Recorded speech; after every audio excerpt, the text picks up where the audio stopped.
आपके हाथ में तो कटोरा पकड़ा दिया गया है, लेकिन मोदी जी के मित्रों के हाथ में मलाई का कटोरा पकड़ाया गया है। मलाई का कटोरा। अपने मित्र को कितना कर्जा दिया है मोदी जी ने, मालूम है आपको? 2 लाख करोड़। कितना दिया है? 2 लाख करोड़। नहीं मालूम। 2.5 लाख करोड़ रुपए कर्जा दिया है। एक आदमी को अमीर बनाने की इतनी सनक, इनका तिरंगा कोई लेना देना नहीं। भाई आप क्यों गलतफहमी में पड़े हैं? 52 साल तक आरएसएस ने अपने मुख्यालय में तिरंगा झंडा नहीं फहराया। इनकी बात कर रहे हैं। ये हिंदू मुसलमान से काम, हिंदू मुसलमान से काम नहीं चलेगा। हजारों करोड़ रुपए लूट लिया गया है, हजारों करोड़ रुपए। वो सारे लोग यहां पर इकट्ठा है और मैं दिल्ली की सरकार से कहना चाहता हूं, मोदी जी से कहना चाहता हूं, इनकी आवाज को सुनो, इनकी पीड़ा को सुनो और इनका पैसा इनको वापस दिलवाओ। मोटी लड़ाई सिर्फ एक बात की, मोटी लड़ाई सिर्फ एक बात की है, हमको कोर्ट का हवाला दिया जाता है। ये मामला तो हाई कोर्ट में है, ये मामला तो लोअर कोर्ट में है, ये मामला तो सुप्रीम कोर्ट में है। अरे सारी कोर्ट से बड़ी वो कोर्ट है जिस कोर्ट के सदस्य हम लोग हैं, देश की संसद, देश की पार्लियामेंट, जहां पर नरेंद्र मोदी जी बैठते हैं। वही पार्लियामेंट कानून बनाता है, वही पार्लियामेंट किसानों के लिए, नौजवानों के लिए, माताओं बहनों के लिए कानून बनाता है। बच्चों के दूध पे टैक्स लगाना हो तब कोर्ट का हवाला नहीं देते, किसानों के फसल का दाम नहीं देना तो कोई ना कोई बहाना खोज लेते हो, खाने पीने की चीजों पे महंगाई बढ़ाना तब कोई ना कोई बहाना खोज लेते हो। लेकिन अपनी जिंदगी की गाढ़ी कमाई का पैसा जिन लोगों ने सहारा कंपनी और दूसरी कंपनियों में लगाया, वो अपना पैसा मांग रहे हैं, आपसे कोई खैरात नहीं मांग रहे हैं। उनके लिए तुम बहाने बताते हो, बहाने बताते हो। और मैंने अभी पार्लियामेंट में कहा था, ये सरकार जो देश की सरकार चल रही है, ये पूंजीपतियों की गुलाम सरकार चल रही है, ये पूंजीपतियों के इशारे पर नाचने वाली सरकार चल रही है। ये हिंदुस्तान के किसान, मजदूर और माताओं बहनों को धोखा देने वाली सरकार चल रही है। और ये बात मैं क्यों कह रहा हूं? आज हिंदुस्तान के 92 लोगों के पास 55 करोड़ लोगों के बराबर की संपत्ति है। 92 लोगों के पास आज हिंदुस्तान में एक आदमी है, एक आदमी, नरेंद्र मोदी जी का सबसे करीबी मित्र, जिसके हवाई जहाज से वो उड़ते हैं। क्या नाम है उसका? क्या नाम है? क्या नाम है? सारे लोग जानते हैं। अभी उसका नाम किस सूची में आया? 5वें नंबर। किस सूची में आया? पूरे दुनिया में बिल गेट्स से ज्यादा अमीर हो गया वो। हिंदुस्तान का नौजवान कटोरा लेके घूम रहा है। हिंदुस्तान की माताओं बहनों का चूल्हा अब जलना बंद हो गया। गैस का सिलेंडर 1000 रुपए पार हो गया, 1100 रुपए का सिलेंडर हो गया। डीजल पेट्रोल महंगा हो गया। 250 रुपए का सरसों का तेल तुम्हारे समय में बिका। दूध पर टैक्स लगा दिया, दही पर टैक्स लगा दिया, छाछ पे टैक्स लगा दिया, आटा पे टैक्स लगा दिया, दाल चावल पे टैक्स लगा दिया। अरे यहां तक कि अस्पताल के कमरों पर भी टैक्स लगा दिया। 800 कफन पे भी टैक्स लगा दिया। 800 दवाओं पर, किडनी की दवा, कैंसर की दवा, हार्ट की दवा, टीबी की दवा, 800 दवाओं पर 10% से ज्यादा टैक्स लगा दिया। और आपको मालूम है कितना दिया है कर्जा उसको? अपने मित्र को कितना कर्जा दिया है मोदी जी ने, मालूम है आपको? 2 लाख करोड़। कितना दिया है? 2 लाख करोड़। नहीं मालूम, नहीं मालूम। 2.5 लाख करोड़ रुपए कर्जा दिया है। 2.5 लाख करोड़, 2.5 लाख करोड़ रुपए कर्जा दिया है। एक आदमी को अमीर बनाने की इतनी सनक, अरे वो 2.5 लाख करोड़ रुपए मांग के लाओ। सहारा वालों का पैसा जो बाकी है वो मांग के लाओ। अडानी का जो पैसा बाकी है वो मांग के लाओ। चंद पूंजीपतियों का 11 लाख करोड़ रुपए मोदी जी की सरकार ने माफ किया है, वो पैसा मांग के लाओ। और ये सारा पैसा जिस दिन मांग के लाओगे, हिंदुस्तान का एक भी इन्वेस्टर, एक भी निवेशक खाली हाथ नहीं रहेगा। सबका पैसा सूद समेत ब्याज सहित वापस हो जाएगा। गलत तो नहीं कह रहा हूं? गलत तो नहीं कह रहा हूं? आप कहते हो नौकरी दे दो, सरकार कहती है पैसा नहीं है। आप कहते हो भैया सुप्रीम कोर्ट में केस चल गया, आदेश हो गया, हमारा पैसा तो हमको दिलवा दो। कहते नहीं पैसा नहीं है, ये नियम है, वो कमेटी है, ऐसी है वैसी है। अरे छोड़ो कमेटी फमेटी, ये सारी कमेटी कूड़ेदान में डालो और जितना पैसा सहारा से और दूसरी कंपनियों से जब्त किया है वो पैसा लाइन लगा के इन्वेस्टर को दिलाओ। ये तुम्हारी जिम्मेदारी है मोदी जी। तुमने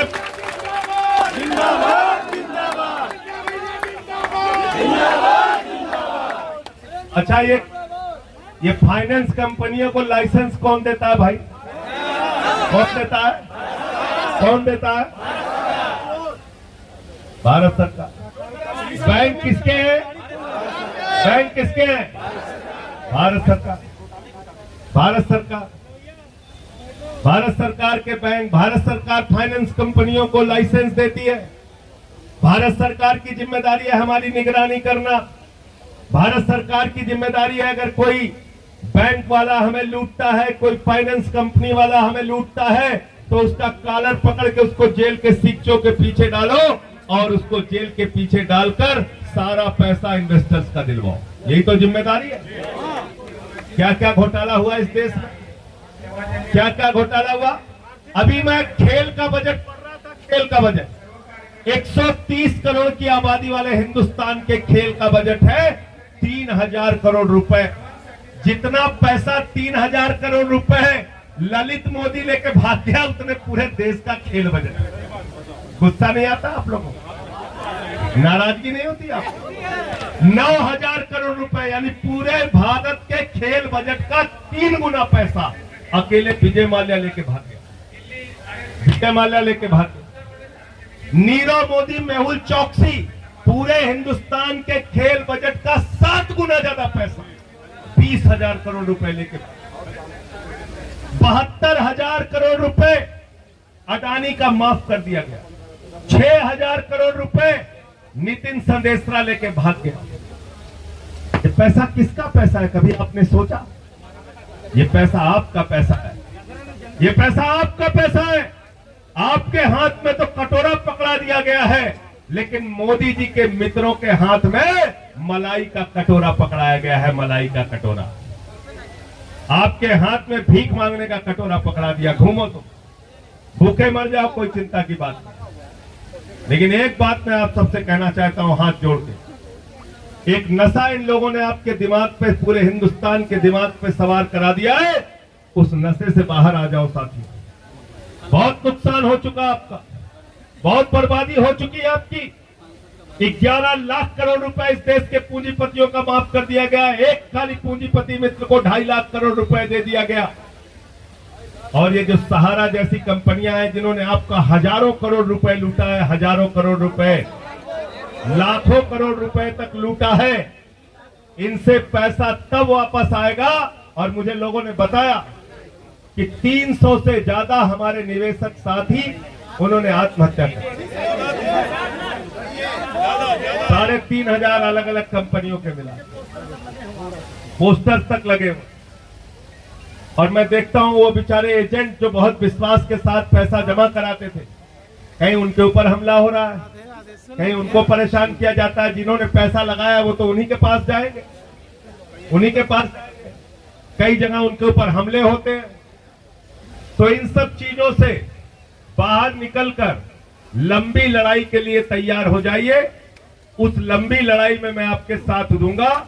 और एक बात मेरे से जान लेना भाई, मैं कोई भी झूठा वादा, झूठा आश्वासन 10 लाख लोगों के बीच में भी खड़ा करोगे तब भी वही बात बोलूंगा। और देश की संसद में मोदी जी के सामने बोलना होगा तब भी वही बात बोलूंगा। 2 तरह की बात नहीं बोलूंगा।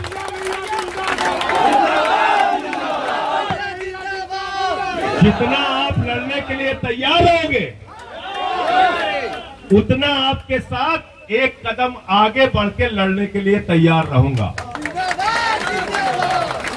और अगर आप लोग आराम से घर में सोओगे कदम पीछे खींच के, तब मैं आपका साथ नहीं दे पाऊंगा। फिर जो आपकी मर्जी आप करो, हमारी मर्जी जो हम कर गए। गलत तो नहीं कह रहा हूं? अगर हमारा पैसा लूटा गया है तो हमें लड़ना पड़ेगा उसके लिए। ये जो बहाने मारते हैं, ये बहाने इनके सामने टेबल पर बैठ के पूछना पड़ेगा, सामने सामने पूछना पड़ेगा। सुप्रीम कोर्ट में तो लड़ते लड़ते पूरी जिंदगी बीत जाएगी ऐसे ही। यहां मुकदमा करो, कहते हैं सुप्रीम कोर्ट में पेंडिंग है, उनके पास जाओ, करो कुछ नहीं, हमें कुछ नहीं पता, हमको कुछ नहीं मालूम। हमको सिर्फ इतना मालूम है कि भारत की सरकार ने इन कंपनियों को लाइसेंस दिया है, हम लूटे गए हैं, हमारा पैसा इनसे चाहे जैसे दिलवाओ, चाहे इनकी संपत्ति नीलाम करो, चाहे इनकी संपत्ति कुड़क करो, चाहे जेल में भेजो, चाहे जैसे करके हमारा पैसा हमको वापस दिलाओ।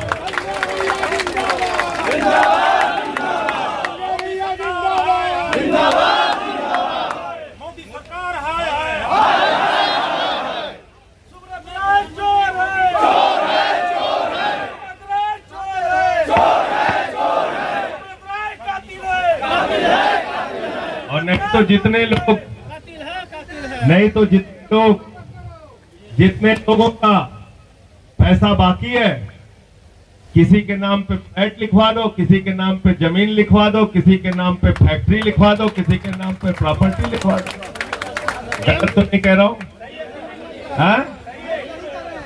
एमपी वैली है कि कौन सा टैली है मुझे नहीं मालूम। हाँ? सब लिखवाओ इन लोगों को। हाँ? लखनऊ में प्लाट, पटना में प्लाट, पूरे देश में तो इन लोगों का प्लाट है। मुंबई में बसई, तो इसलिए मैं आपके इस लड़ाई में पूरी तरह से आपके साथ हूं। आपके नेताजी मुझे पहली बार मिले थे बस्ती में, और शायद ये मेरी बात से खुश नहीं हुए थे, क्योंकि मैं खरा बोलने का आदी हूं। मैंने इनको उसी समय कहा था, जितना लड़ोगे तुम्हारी लड़ाई में एक कदम आगे बढ़ के तुम्हारा साथ दूंगा, लेकिन अगर लड़ोगे नहीं, ये फालतू के चक्करों में फंसोगे, नशे के चक्कर में अगर फंसोगे, तो आपकी जेब काटी जाएगी जैसे जेब काटी गई। और नशा क्या है? बस वही हिंदू मुसलमान, वही नशा है भाई। कोई काम इन बेईमानों को नहीं करना। कह दो भैया हमारा फसल का दाम दे दो, कहते हैं हिंदू मुसलमान। कह दो भाई, हाँ कह दो नौकरी दे दो, कहते नहीं हिंदू मुसलमान। महंगाई कम कर दो, हिंदू मुसलमान। तो आपकी हर चीज में तो हिंदू मुसलमान लेके आ जाते हैं। तो अब की आपको कह दो भैया तुम्हारा हिंदू मुसलमान हम बाद में सुनेंगे, पहले हमारा भुगतान, पहले भुगतान तब हिंदू मुसलमान है? हैं? पहले भुगतान, भुगतान करो, पहले भुगतान। ये हिंदू मुसलमान से काम, हिंदू मुसलमान से काम नहीं चलेगा। हमारा नो हिंदू मुसलमान, सिर्फ और सिर्फ ये नारा बना लो अपने दिमाग में, और इनसे पैसा लेना है, ठान के बैठ जाओ। कोर्ट में लड़ना होगा, पार्लियामेंट में लड़ना होगा, जहां लड़ना होगा। हमको आगे भी सस्पेंड कर दिया, महंगाई पे मैं चर्चा चाह रहा था। मैंने कहा बेईमानों सस्पेंड 50 घंटे उसी संसद के बाद, 50 घंटे मच्छरदानी लगा के वही रात भर। तीसरे दिन मेरे पास हाथ जोड़ के आए, बोले संजय सिंह हमारी पार्टी बहुत नुकसान कर ली अपना। मैंने कहा क्यों? बोले अंदर चल रहे थे, बाहर ज्यादा चल रहे हैं। तो ऐसे लड़ पाओगे इनसे? और अगर ईडी, सीबीआई, दिल्ली पुलिस, फलाना, लाठी डंडा, मुकदमा, अरे कितना मुकदमा करेंगे भाई? कितने लोगों को अंदर करेंगे? चलो हम सबको लेके चलो जेल के अंदर, तुम्हारा पैसा खाएंगे, सबको बंद करो जेल में। हाँ तो ऐसे खाने के लिए नहीं मिल रहा है, कम से कम 300-400 रुपए जेल में हमारे नाम का खाने का और नाश्ते का निकलेगा, आराम से इनका खाएंगे और इनके खिलाफ आंदोलन। एक तरफ तो भारत सरकार इसलिए अरे इनका तिरंगा कोई लेना देना नहीं भाई, आप क्यों गलतफहमी में पड़े? 52 साल तक आरएसएस ने अपने मुख्यालय में तिरंगा झंडा नहीं फहराया। इनकी बात कर रहे हैं, किन लोगों की बात कर रहे हैं? इनका पूर्व मंत्री है KS ईश्वरप्पा, उसने कहा भारत का झंडा तिरंगा नहीं रहेगा। भारतीय जनता पार्टी का विधायक है अभी भी, तो इसलिए इनके चक्करों में मत पड़िए। मैं आपकी लड़ाई में तन से मन से और बहुत जो धन है उससे आपके साथ हूं। ना इनके मुकदमे से डरता हूं, ना इनकी लाठी से डरता हूं, ना इनकी ईडी CBI से डरता हूं। 23 मुकदमा बाबा जी ने किया था मेरे उत्तर प्रदेश में, राष्ट्रद्रोह लगा दिया। मैंने कहा बाबा जी 23 नहीं 2300 मुकदमा कर लो, तुम्हारे खिलाफ लड़ता रहो। जिंदगी में बेईमानी कुछ की नहीं, इसलिए सीना तान के इनसे लड़ता हूं। और आप सारे लोग जायज लोग हो, आप लूटे गए हो, आपके घर में डकैती पड़ी है, आपका पैसा लूटा गया है। अरे आपको किस बात का डर है? अपने हक के लिए आप लड़ रहे हो और आपकी इस हक की लड़ाई में हम आपके साथ खड़े हैं। बहुत बहुत शुक्रिया, बहुत बहुत धन्यवाद, आपने मुझे यहाँ बुलाया और इतना सम्मान।